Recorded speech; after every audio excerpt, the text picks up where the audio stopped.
Join us at Ashili Sports as we recreate the wonderful goal and massive goal from Mo Salah that took Liverpool to the top as Brighton shows the toughest opponent for Liverpool in Anfield. What a game. What a great game that we witnessed in Anfield. And hey, Liverpool, were they a bit lucky, or were they a bit lucky in the game, or it was just a massive performance from Arne Slot, or a tactical switch from Arne Slot? And hey, Manchester City, Bournemouth once again in their own home. 10 Manchester City to a small babies. When you watch it, you know what I'm talking about. City did what they could, but it wasn't enough. If you just join us and you are new, remember to hit the subscription button, like and share the video. With me is Kay. What's up, guys? Welcome to Ashili Sports. Okay, Liverpool game was just massive. Yes, Brighton was determined to take a point out of Anfield against Liverpool, but then in the end, Liverpool is still Liverpool. Okay, what do you think about the game? Thank you, Ashili. Let me say a very good evening to your viewers. Without them, we are nothing. So they could have chosen to get their sports information from other channels, but they've decided to stick with you. So it's a pleasure to always give them the information and the insight in sports that they want to hear. Of course. I watched the match, and I can say it was very entertaining. Actually, it was a good advert for the Premier League, because for long people have been saying the Premier League they don't play beautiful football. But I think this Brighton and Liverpool prove those haters wrong. It was a good match, even though I'm a United fan. But then I did enjoy watching football at its best. I think Brighton was overzealous. That's what I can say. I think in the early games, like for the first 15 minutes, they were doing very well. Their passing, their triangles, their pressing, everything was good. I think they caught Liverpool by surprise, because maybe Liverpool was thinking that they will sit back, relax, and then watch what Liverpool will bring to the table before they will react. But rather, they were on the front foot right from the start. So I think they caught Liverpool by surprise. It was a very good match. And then they missed a couple of chances, which it was an open chance which they could have taken an opportunity of, but they couldn't. It's football. Liverpool, as you said, is Liverpool. In the end, they dug deep and then they got the results. That's what champions do. That's what warriors do. If you want to win the league, this is the sort of matches that you should be able to win, and Liverpool did their best to win. So kudos to them, and it was a beautiful match. It was a beautiful match. This is a game that Brighton could have scored 3 goals in the first half, but then they failed to utilize their chances, and Liverpool actually used their chances. But first of all, Liverpool was under pressure going into that game, because we already know Brighton this season haven't forgiven any big club for sure. And all of a sudden, Mohamed Salah, who was struggling to find his rhythm in the game, all of a sudden give us a classic goal in that game. Was he just, I don't know, because anytime Mohamed Salah come out, anytime you question his capability, he gives you a new idea of what he's made up of. Do you think this goal, because a goal that made Liverpool fans stand out, changed the momentum of the crowd in the stadium, change everything in the stadium? Do you think he's capable of just stopping scoring for Liverpool? No, he will continue to score. So far as they have the quality, the players to feed him those balls. Like I said, I've been saying this for long, that class is permanent. Form can be temporal. As you watch the game, you could see that Salah was struggling. But then Salah being Salah, you cannot take this thing away from him. This is what actually big clubs do. When the going get tough, they have the players to kind of pull a rabbit out of the hat. You understand? They conjure magic on their own, and then they score a goal. for the club to win. This is what big clubs do. So Salah scoring is, for me, is no news because he has been doing this for over a decade now.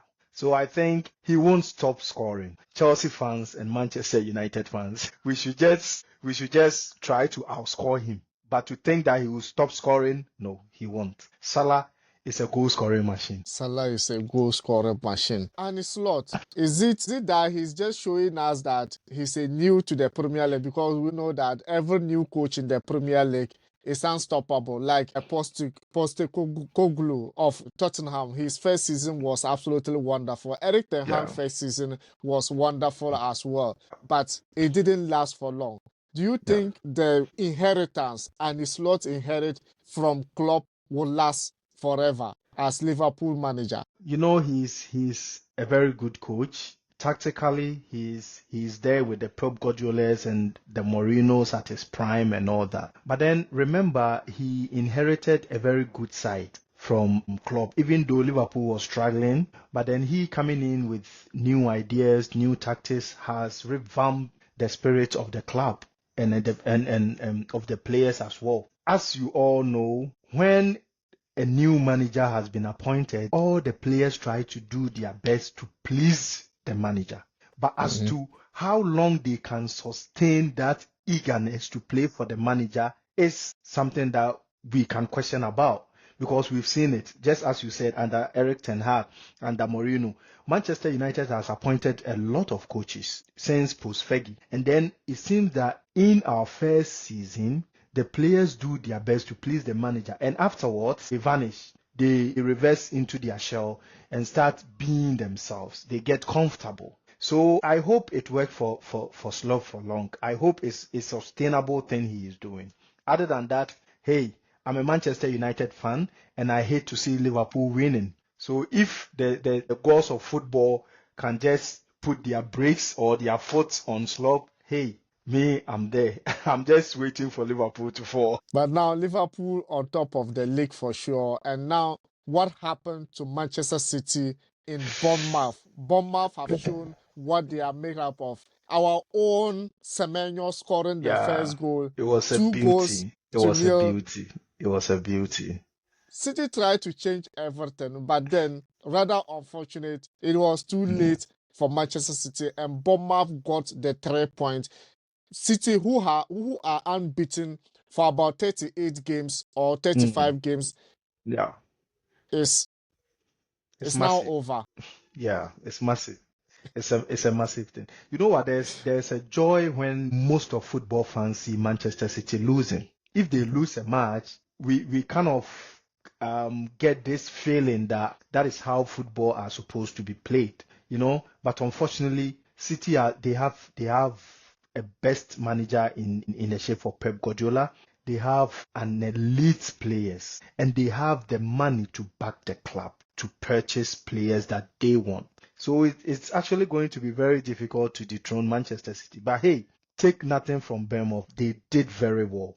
Their tactics was a top notch. You know what? They prevented City from playing those sort of triangles and then that round football that Pep is known for. They did actually very well to stop them playing those sort of football. So the tactics was more of they were learning from City. Let me put it that way. They were learning from City. They were trying to counter what City would do on the pitch rather than implementing their own strategy. So they came up with a good solution to Pep Guardiola's way of playing football, and it worked for them. Hey, Semenyo scored and it was a beauty. As a Ghanaian, I'm happy for him. He should keep it up. He should keep it up. And this Pep Guardiola side is a team that we have been talking about, but then some of their key players are still missing. And this what Pep Guardiola has been doing every season. In the beginning of the season like this, his key players, most of them are not present. But then, talking about Rodri absence in the midfield, do you think his coming back could change anything for Manchester City? Yes, of course. Rodri have been a pivot, and let's remind ourselves that currently he is the Ballon d'Or player. He is the winner of the Ballon d'Or for 2024. So he's a vital and a very important player for Manchester City. So he coming back will give them the boost. And then let's not forget that Pep loved to play with his number 6 in the shape of Rodri. When he was with Barcelona, he loved to play Busquets. Those sort of players tick the boxes for Pep Guardiola. So I think he coming back will be a massive boost for Manchester City. And let's remind ourselves that Manchester City is not a small club. They have the money and they have the players. Look, they even look at the players they paraded for this match. It's even more than Manchester United and Chelsea's first 11. You understand? And if you look at the bench, look at the sort of players that they had on the bench in the shape of De Bruyne didn't start, and the new boy Savio or something, he too didn't start. Doku came in from the bench. So in a good day, Pep Guardiola will beat anybody in the Premier League. But this is a Bournemouth who, when Chelsea went there, struggled to get that 3 points. Arsenal went there, could not get a single point out there. And now Manchester City are not able to get that 3 points. Do you think the shape they played in their home is totally different from what they display away from home? Because I don't understand why big clubs cannot get points out of Bournemouth. Actually, let's go back to, I think, 5 or no, let's say like 10 years ago. Look at how a certain clubs used to play in the Premier League. Stoke City, they didn't have the players, but yet they were so hard to be beaten at their home turf. You know why? They have a tactics to suit their players. You understand? That is what Bournemouth is doing. If they meet a big side, they don't play this modern day football that we want to play in triangles, pass and move and entertain. They are all about getting a result. So when they meet the big guys, they allow you to play your game. If you leave it to them, they will play theirs. But then when you have the ball, they have this mentality of defending deep. They have this mentality of not allowing you to play the sort of football that you want to play. By so doing, they are making their home turf a fortress. You understand? So I think the coach is doing well by allowing the players to play in a tactics that will suit them. And he's not trying to be the Pep Guardiolas and having not much good players, but then just try to entertain rather than going for a result. He has chosen a result over entertainment and it's working for them. He has chosen the results over entertainment and it's working for them. Clearly, this was massive game, great game, and it makes the Premier League more interesting, and that's why Premier League is one of the most exciting league in the world currently. Well, okay, what do you think about the fans? Because they should let us know who could probably win the Premier League in the end, because right now Liverpool topping the group. Do you think Liverpool is going to top the group forever, or Manchester City, who lost today to Bournemouth, will at the end of the day won the Premier League? Let's know your opinions for sure. I think the league is for cities to lose because they have, look at the depth that they have in their squad, and Liverpool, can they play the sort of football they are playing if it happens that they lose one of their key players? Can they? If they lose Mo Salah, can they play the sort of football that they are playing? I don't think so. But look at Manchester City. They've lost Rodri. Kevin De Bruyne is like 50-50, yet they are playing good football. Even though Bournemouth were able to put them in their level this afternoon. But then you can't count City out. You just can't count City out. They have the players and they have the will and the experience to mount a title challenge. So I think the league is still City. The league is still City to lose. And if you just join us and you are new, still remember to hit the subscription button, like and share the video. And we are going to see you in the next video. And let's know your opinions. Who is going to win the Premier League? And ciao.